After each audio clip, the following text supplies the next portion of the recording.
Conference. It is an absolute honour to stand here with you today at Health Conference, my first as your General Secretary. And as the first, thank you.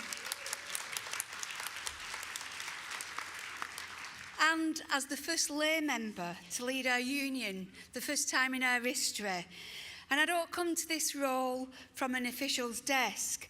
I come in with decades of experience of working in public services and fighting at the grassroots of our union to transform us. So my guiding principle as General Secretary will be simple: UNISON members first. And I'm committed to working with all our UNISON members on our shared mission of ensuring our union grows and develops into an incredible force of change. And I'm coming into this role with a clear mandate from members who want a union that puts them first, a union that's bold, confident and unafraid to put them first, because it is driven by workers fighting for better pay, terms and conditions and dignity. Conference, there's so many reasons that I'm proud to be UNISON, but above all else, I'm proud to be UNISON because our membership keeps this country running. This country would collapse without us, and that is never more true than when it comes to our National Health Service. No politician denies that the whole country depends on you, that everyone turns to health workers in our moments of need, that the NHS turns on endless hours of self-sacrifice. Yet your terms and conditions are still under attack. More than a decade and a half of pay degradation, outsourcing, privatisation, underfunding, asset stripping.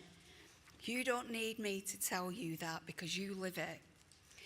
Conference, I'd love to be able to stand here today and say that the tide is turning under this Labour government, but that would be dishonest because there might be an uptick in investment, but the structural issues damaging our NHS, keeping it in crisis and making your working lives harder remain untouched.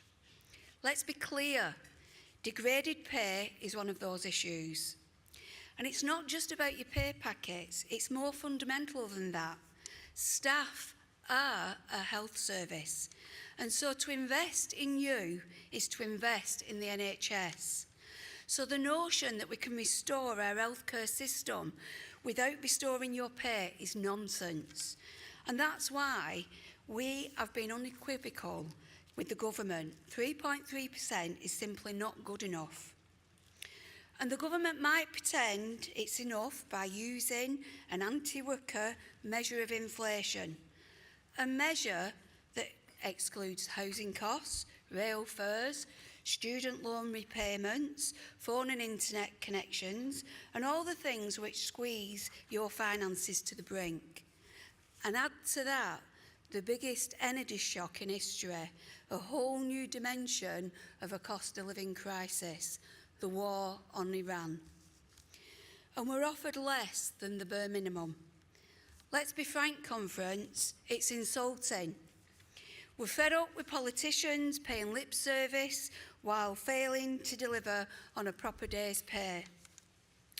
We end up here, year after year, woeful award after woeful award, and it's partly due to the lack of political will. But it's also because the peer review body process is broken, and that was discredited long ago. We long since lost any respect for its conclusion, and rightly so. Health unions are unanimous on this. We are all on the same page. We now need the government to catch up. And we're also moving in negotiations with our sister unions towards improving the agenda for change pay bands. Again, this is long overdue.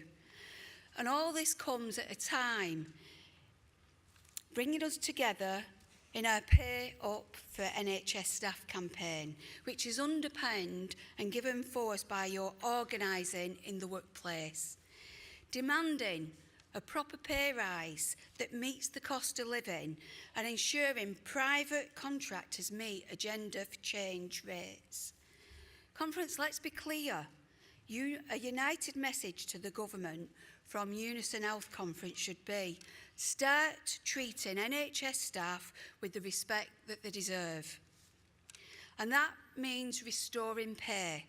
It means investing in workforce expansion, and it means picking morale up off the floor. Politicians would do well to recognise the esteem in which health workers are held. Our nursing professions are still some of the most trusted in the public. That's much more than any government minister can say. They want to build the NHS. Well, so do we. But it won't happen unless they pay up. Conference, with Labour in power, we hope for a break with the failed ideas of the past. We were promised the biggest wave of insourcing in a generation for public services, and we expected a serious clampdown on outsourcing and privatisation. Well, where is it? There's still far too many private healthcare vultures swooping down on our services, profiteering, extracting value, and not delivering for patients or the public. Allowing that to continue is a political choice, a deeply irrational one at that. Wes Streeton himself has pointed out that NHS hospital productivity outstrips the private sector.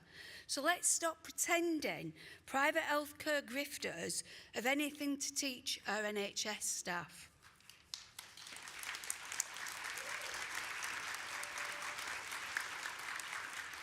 At Times Conference, the Department for Health and Social Care looks alarmingly like it's being run by a Tony Blairite tribute band.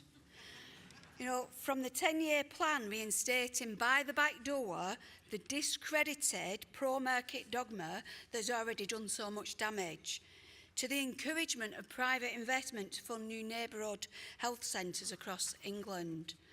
Under no circumstances can we see a rerun of the PFI disaster.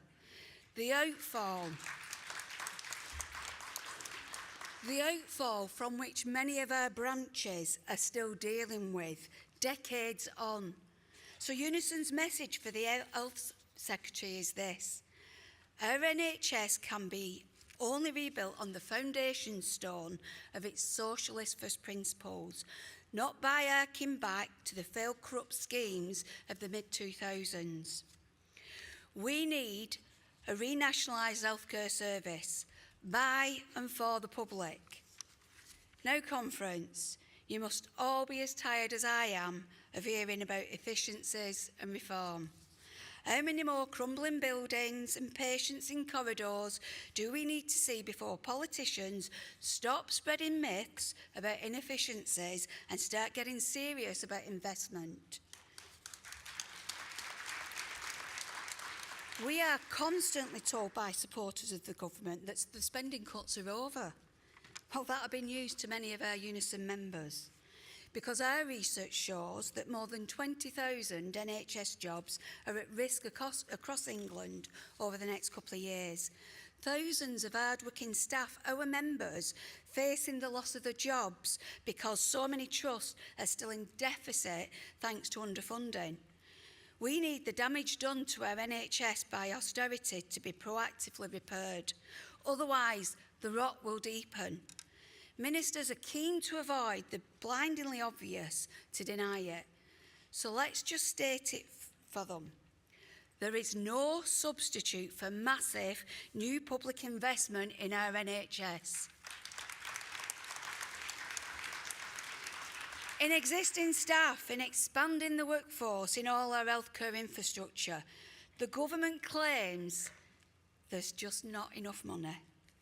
But I don't think there's a single member in this hall or a single one of our members who takes that seriously. How can there be no more money for nurses, paramedics, porters, cleaners and clerks, but endless cash to splash on the military? How can there not be enough money to give you a proper pay rise, but there's enough money 130 billion on arms a year by 2035. We see charities shaking the tin for collections to fund much needed hospice and cancer care. But it's funny, because you never see a war general shaking a tin for more bombs. Because politicians, quite frankly, choose to put warmongering first and us second. And we can all see it. Every penny, actually, every billion spent on foreign wars is a billions not spent on our NHS. The government is also making the wrong choices, putting themselves in straitjackets much more widely. Where are the serious plans for taxing the super rich? Why are they sticking to artificial physical rules that guarantee permanent underfunding of the NHS and all our public services? It is time for the government to look at themselves and then get tough. Get tough on the vested interests that have held our country back for too long. Confront entrenched wealth and power head on. From the private healthcare lobbyists to the arms manufacturers and the bond market vigilantes. That's the only way for Labour to properly defend those it was set up to represent. It's the only way for Labour to end the crisis in our NHS, rebuild the country and stop Reform UK. But we can't wait around for politicians to do the right thing. It's our task to organise ourselves, to build our industrial strength. And that's what everything else comes down to.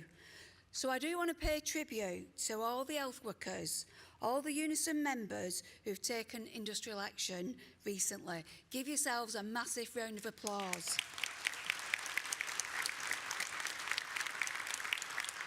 Standing up, fighting back, defending your terms and conditions, fighting to roll back privatisation and standing up for the future of our NHS. And going on strike, conference, isn't done easily or lightly, particularly when you love your job and are as clearly committed to delivering for patients and the families as I know you all are. But we need to be well organised enough and ready to strike across the board. And when it becomes a necessity to take action, and UNISON will be behind you in our collective force. So whether it's back in Gloucestershire, which I hope it won't be because I hope your dispute is resolved soon, where I was really humbled to join you on your picket lines, and good luck with your national talks, or the great work to fight for healthcare assistance and our staff as part of the union's Pay for Patient Care campaign, or the many other disputes and campaigns that UNISON's been part of, UNISON members. And I know that conference has the tribute to our striking healthcare members on Wednesday morning, so that's something that I'm really looking forward to. You know, in UNISON, we know industrial action, it isn't selfish. It's the opposite. It's an act of sacrifice for the betterment of our NHS, a stand for a better future for everyone. Conference, a top priority for me since I became your General Secretary at the start of the year, has been lifting up the brilliant campaigning of our migrant worker members. Members who are a massive part of keeping public services running, not least in health and social care. And I've taken their message, our UNISON message, to Parliament and directly to the Prime Minister at 10 Downing Street. And my message was clear: stop the attacks on migrant workers now. And our pressure conference, which began with migrant workers organising a massive lobby of Parliament themselves late last year, is working. More and more MPs are realising what catastrophic damage the Home Office proposals would do to our public services and are speaking out against them. Conference, let me tell you, we will not rest. I will not rest until the government drops its abhorrent plans to move the goalpost on indefinite leave to remain. Conference, we will not accept Those that came to this country to support us at having the rug pulled from underneath them. So conference, please get involved in the National Day of Action, which is happening across your regions on Friday the 24th of April. In standing alongside our migrant workers, we're also making clear to this Labour government that futile attempts to imitate the far right must end. There will be no out-reforming of reform. And at this present time, we're seeing cynical racist politicians and pundits painting a false picture, one that claims that migrants and trans people are a danger to women and girls. In reality, migrants are facing more violence and women's bodies are increasingly subject to public scrutiny. Migrant and black workers are facing more violence. Trans people are facing isolation. This racist and transphobic rhetoric does not protect workers or women. It endangers them. It fuels the real causes of harm, misogyny, underfunding and the privatisation and profiteering of public services. Conference, we in UNISON will take a lead in combating Farage. His party continues to spread their poison and people increasingly see them for what they are. Let's be clear, conference. Reform want to take away our rights, turn back the clock on equality and parcel up our public services for their old pals in Square Mile. We in UNISON will not let that happen. Mobilising will be a crucial part of beating back this threat. So I was tremendously proud to lead a massive UNISON contingent at the Together March in London just last month, alongside 500,000 others, and to address those people on the march, making a stand together against hate and the far right. Conference, I'm pleased to announce that UNISON has now launched our Responding to Reform and the Rise of the Populist Right project, and it is now up and running. And I urge you all to sign up on the website and play your part.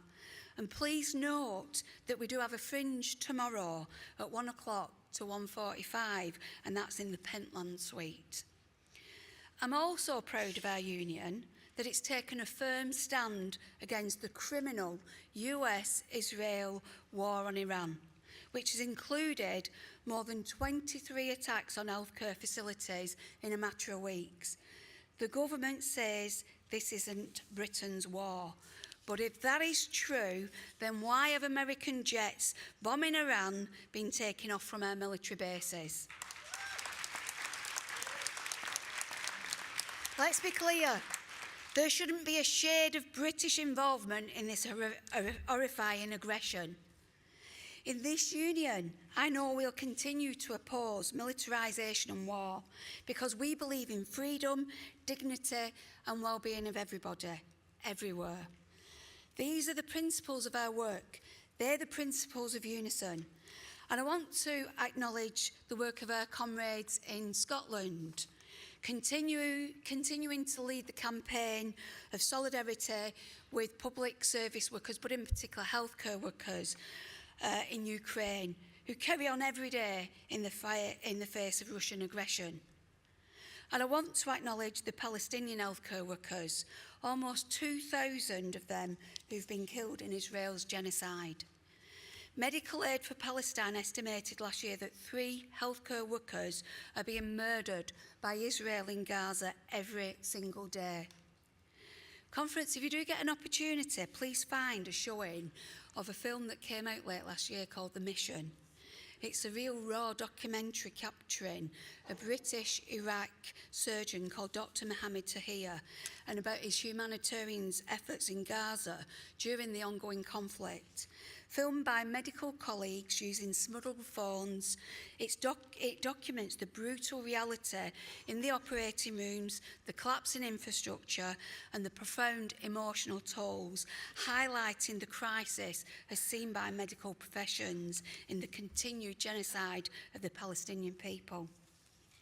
Conference, our international work remains as important as ever. as whatever happens overseas has an impact here in the UK, and a reminder to us all that our membership is truly international. And discrimination in any form will not be tolerated, not against our disabled members, our women, our LGBT plus members, migrant workers or black members. We in UNISON will continue to fight rigorously to defend our hard-won rights, whoever is in government. So, conference, I'll end on this. We are facing some major challenges in the coming months. But just look around this hall. It's all here, the work we need to do and the people that will do it. A union that will deliver change you can see and feel in your workplaces. A union that organises and challenges. And I didn't come into this role to maintain the status quo. I came in to transform it. I came into this role on a vote of your voice, but comrades, I can't do this alone. So today, I ask you one question. Are you ready to be part of the change? And are you ready to be part of this journey? Because we have got some challenges ahead of us.